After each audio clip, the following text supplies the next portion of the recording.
This was my first Kickstarter campaign, and I mean, we did our due diligence. We researched heavy. We talked to everyone in the industry. Just spent a lot of time optimizing this campaign and just doing everything we can. And we learned tons out of it. We got lucky by knowing some people in the industry who've developed for the platform, who gave us some really inside secrets. So we blew to the gate. We got featured in great places such as TechCrunch, Discovery Planet, as well as Popular Mechanics and Huffington Post. And, that definitely made us explode. Welcome to the Invention Stories Podcast, where we share stories of inventors who turn their idea into a product. Please visit our website at www.inventionstories.com. And now, from the Invention Stories Podcast World Headquarters Studios in Morro Bay, California, is our host, Robert Baer. Welcome to the Invention Stories Podcast. I am your host, Robert Baer, and thank you for listening. This is episode 7, the first part of a 2-part series with our special guest, Bryce North, who invented the TrapTap. We chose Bryce to interview today because I believe his hands-free device will help motorists drive safer, and I'm a big fan of a technology that helps reduce automobile accidents. We've got Bryce North on the line from Winnipeg, Canada, so let's get started. Hello, Bryce. Welcome to the podcast. What is TrapTap? Absolutely. So TrapTap is a fun little gadget that sits on your car dash and informs you where every speed trap, red light camera, school zone, and when you're speeding. The whole idea is to create a wireless hands-free device that just reminds you to slow down and keeps you safe on the road. Why did you decide to call it TrapTap? Great question. I wanted to call it, I don't remember what it was. It was something about trap touch or something like that. Just because you're letting people know where traps are and you're touching the device goes to the button and dust and rather. It's like, why don't we just call it called Tap Trap? And Tap Trap sounds really great too. We Googled that. That was a bee catcher in Mexico. So we just flipped the words around. Now it's TrapTap. So that's kind of the name how it came along. Yeah, because actually I messed up when I was looking it up this morning, and I transposed the two words before. I was like, oh, wait a minute. It's TrapTap. Okay. Everyone does it. Okay. And I've seen competitors, maybe they're not exactly. I mean, how is yours different? How is yours better than what's available on the market? Absolutely. So I guess one of our biggest competitors out there would be Waze. And Waze is a mobile-based app that's really based on congestion. It's community sourced, but what it allows you to do is, within Waze, is work together to mark, some speed traps, locations, and hazards on the road. TrapTap can do the same thing. I mean, we mentioned that we have every speed trap, school zone, speed limit in over 64 countries around the world. What makes us unique is the fact that we also crowdsource our mobile speed traps. So if users see a speed trap on the road or a mobile hazard, they can simply tap the button on their dash. Now, where we differentiate from companies such as Waze is the fact that we're hands-free. Once you set up your device, utilizing your phone in the app, you never have to touch it again. The whole idea is to be a non-distracting way for you to carry on with your ride and not have to pull out a phone and say, I wish I opened up that app, or be distracted in that sense. So it's a simple, sleek, and very stylish way of doing so. Okay. So you live in a big city? Winnipeg's a big city? Winnipeg has about 700,000 people, so not the biggest. It's more, I guess you want to compare it to cities like Toronto. It's a lot smaller. Okay. So do you hit a lot of speed traps up there when you're driving? Yeah, absolutely. Our city is known for having pretty poorly marked speed limits, which are constantly changing, poorly marked school zones. We have new red light cameras and mobile sidecars and speed traps set up everywhere. So, the reason for us starting this company here is because of that, and because of the pain they had in the city. And since we got some really good traction, we kind of spread that all around the world. Okay. So you grew up in the Winnipeg area? Yeah, born and raised here. Okay. And as a kid, were you an inventor? Were you like an engineer? Did you like to figure out how things work? Did you pull stuff apart? All the time. I'm not an engineer by trade, but I did love electronics. I always ripped everything apart, deassembled, reassembled, learned how to solder and do that. Then I would kick back and lay by my Lego set and dream of inventions day in and day out on how I can create something really cool, but always tinkering. And I loved how electronics and things just worked. So that's kind of the basis of my growing up and where my creativity kind of peaked.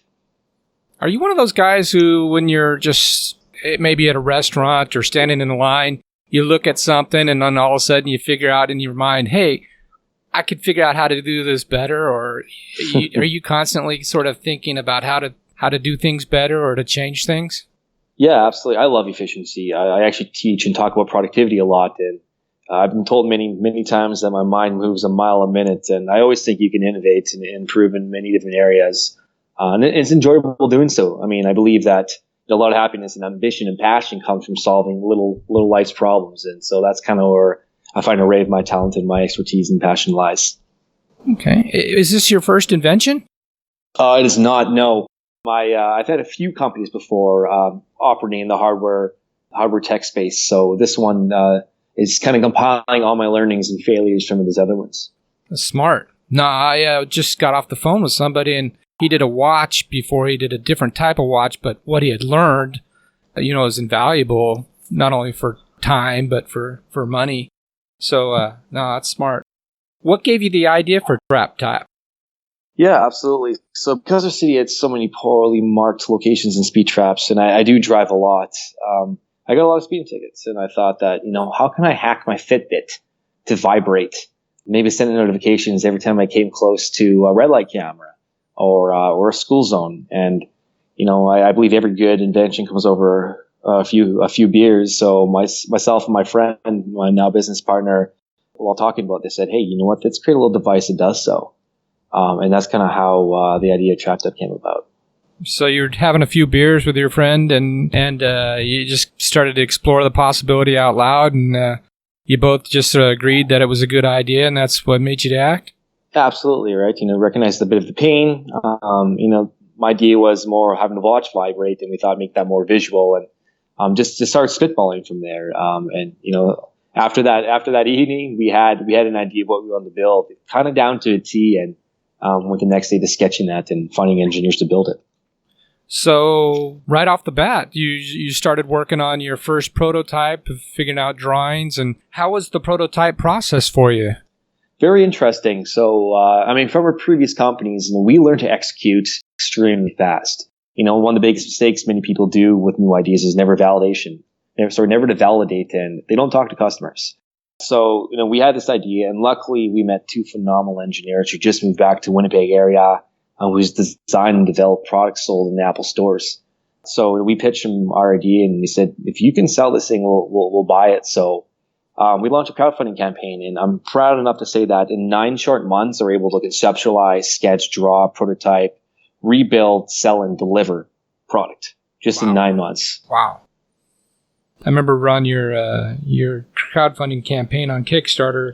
Yeah, there was you, Dustin, Adam, and Gord. Yeah, that's correct. Is that the group that you're referring to? Yeah, that's our core 4. Okay.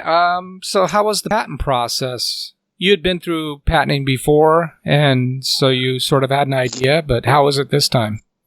Robert, I don't believe in patents. All right. I really don't, at least not this early on in the game. What's going to get you somewhere is traction and validation. I use those 2 words a lot, but whether you have a patent or not, anybody with money can overthrow that. And the best way to do that is just get a large consumer base, people recognizing your brand.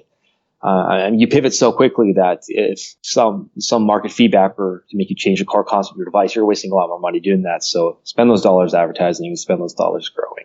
Hey, man. Yeah. I really get a kick out of talking to inventors, and some of them I didn't realize didn't go through the patent process like you. And when you tell me that, it's like, yeah, because the patent process seems to be, I don't know the best word to describe it down here in the States. I don't know if it's different up there in Canada, but it's certainly frustrating, expensive, time consuming. Is that the experience that you would imagine it being up there in Canada? Yeah, absolutely. Let's be realistic about this is that, when you're a technology company, Canada is not your market. It's always the US. You guys are going to be the biggest and baddest for a reason, right? So, our primary market's in the US there. So if we are, and when we patent, it's whatever technology it is, it will be in the US and focus. So we run the same problem as you. I know it's a bit different than patenting a device compared to provisions here, Canada and the US, which I won't go into, but if you have the dollars and the lawyers to hire for that, go for it. But as a startup who needs to be nimble, there's so many better things to focus your cash on.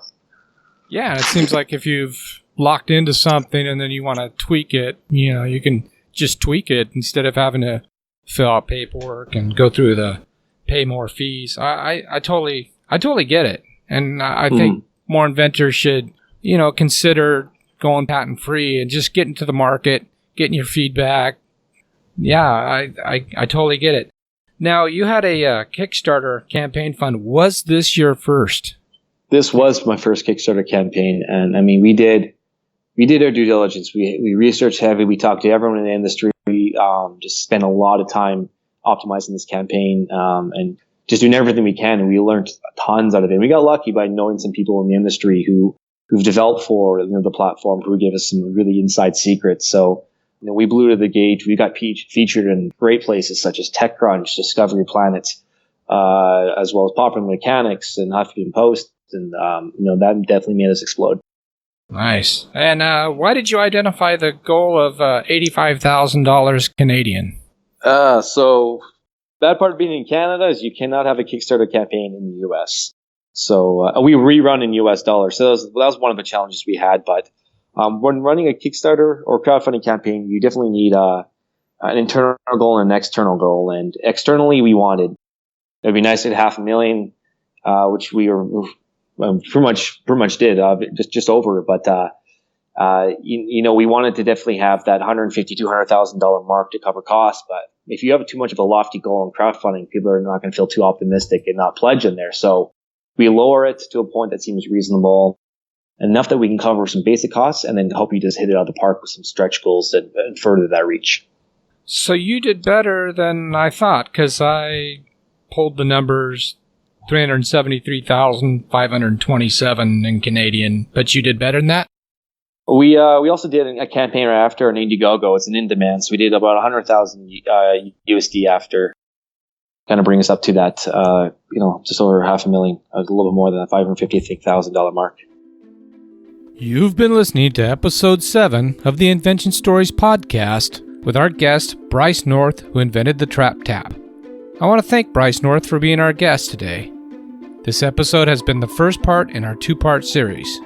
For more information on TrapTap, please visit www.traptap.com. If you're an inventor and would like to be featured on Invention Stories Podcast, have a suggestion on how we can make this podcast better, or would like to sponsor our show, please contact us at inventionstoriespodcast@gmail.com.